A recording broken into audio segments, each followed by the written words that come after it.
Apa kabar saudara kekasih? Pagi hari ini saya ingin melanjutkan kembali tentang apa yang kita bahas bersama di waktu kemarin tentang kata endurance, daya tahan. Masih terambil dalam kitab Yakobus.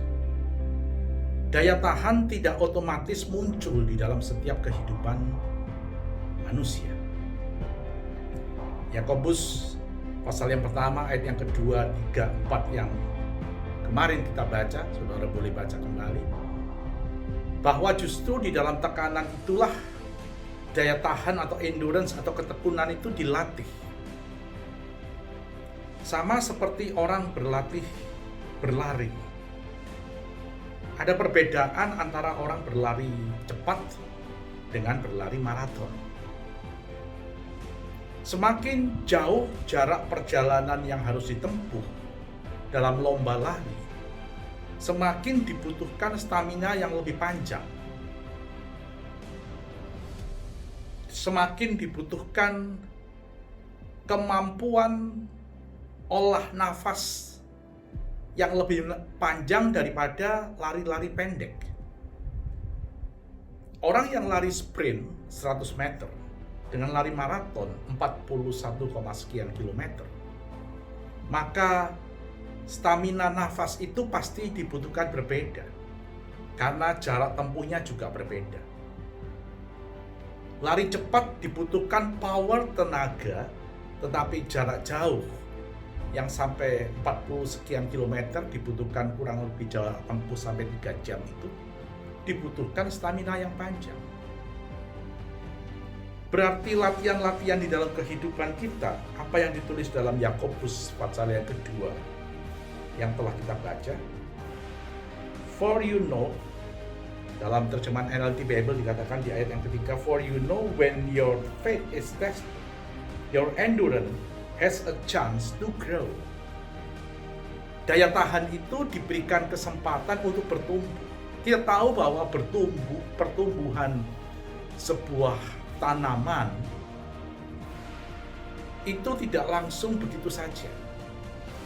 Sebuah biji bakal pohon kurma yang ditanam, itu oleh si penanam ditutup terlebih dahulu supaya biji itu beradaptasi dengan apa yang ada di dalam tanah, mampu bertahan di dalam situasi tanah yang gersang seperti di padang gurun, karena pohon kurma itu adalah yang terbaik ditanam di padang pasir.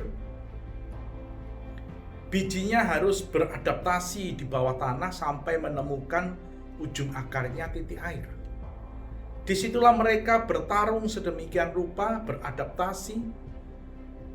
Baru pada saatnya nanti akar batang itu akan naik ke atas kalau yang di bawah ini kuat. Kehidupan yang Tuhan izinkan untuk saudara dan saya alami di dalam situasi-situasi yang sulit ini. Yakobus 1 ayat 2 dan 3 dan 4 menjelaskan kepada kita bahwa untuk bertumbuh semakin perfect, semakin sempurna di dalam kehidupan, saudara dan saya harus melatih daya tahan itu.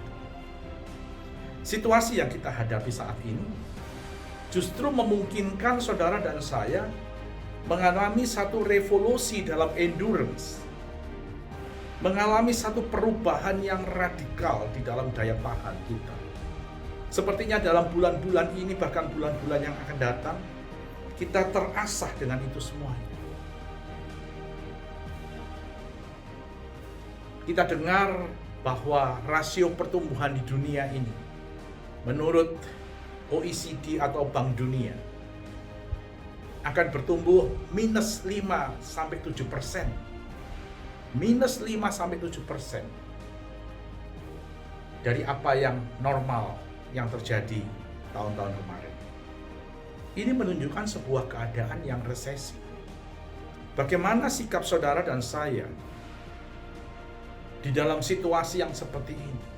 Apa yang harus kita bangun? Apa yang harus kita latih di tengah-tengah tekanan yang semacam ini yang terjadi? di sekitar kita dan ada di dalam penglihatan kita hari-hari ke depan ini. Itulah yang dinamakan dengan endurance.